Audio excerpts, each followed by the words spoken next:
Muning rason nga Pasko.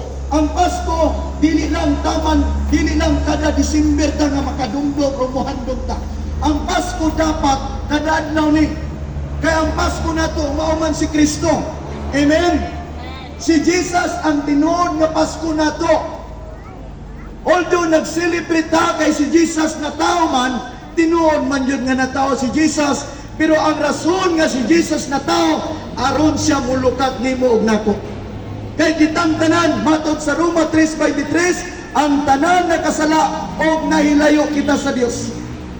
Now, unsa yun sa Bible? Sa Roma 6:23, ang bayad sa sala, kamatayon, apan ang gasa sa Dios, kinabuhi nga walay katapusan. Napaminaw mo, sa Roma 5:12, nakasulod ang sala sa kalibutan gumikan sa una natong ginikanan. Og ang sala nagdalag kamatayon, og tungod niana ang kamatayon mikuyanat nga tustibok kalibutan sanglit ang tanan nakasalaman. Now, paminaw, dili nato malalis nga kitang tanan mabata man, tigulang, batanon, kandidato tas kamatayon. Dagan gali wa kaabot og 2026, bata man o tigulang or regardless sa edad. Now, angay tang masayod karon. Dili malalis na dunay kamatay karon sa tibuok kalibutan. Pero mao ni ang pinaka-importanteng mensahe angay nimo masabtan karon. Gikinahanglan nga samtang buhi pa ka, mabata man ka, ulitaw man ka, maginikanan ka, siguraduha karon nga dapat naayod si Jesus sa imong kinabuhi. Amen. Mao ni ang atong hisgutan karon. Kinsa ba sa Jesus sa imong kinabuhi? Mabata man ka, gikinahanglan masayod ka.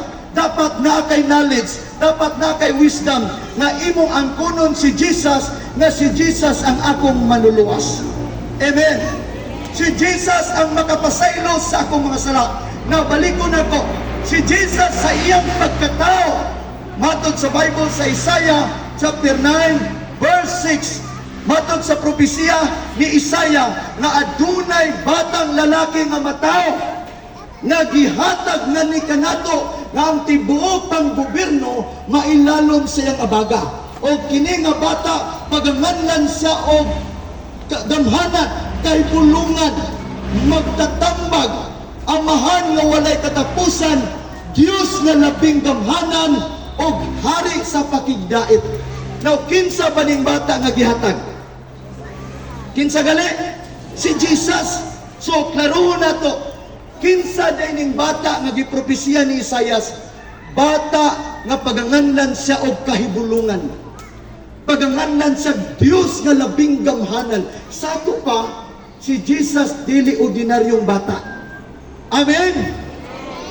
Siya usab nga bata gipropesiya ni Isaias nga siya usa ka amahan nga walay katapusan.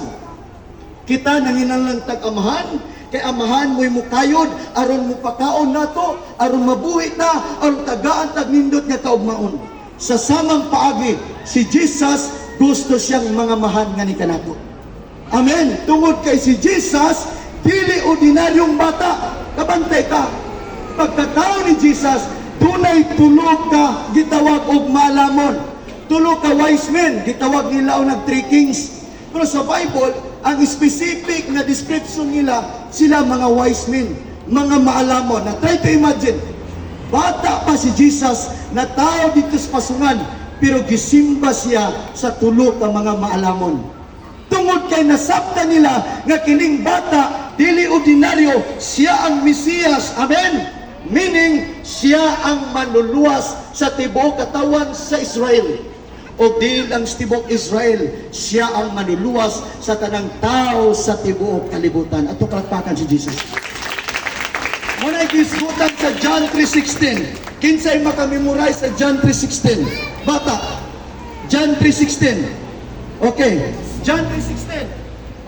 John 3:16. For God so loved the world that He gave His only begotten Son, that whosoever believeth in Him should not perish but have everlasting life. Atong palakpakan si Jesus. Sa ngalan mo to? Ha? Stephen? Malaan ba ng ngalan Stephen? Okay. Now kay reward. Okay. Pagpapalakpakan si Stephen. Okay. Now, huli ang good news. Uban mo na ko sa pag-iwo good news. Tungod sa gugma sa Dios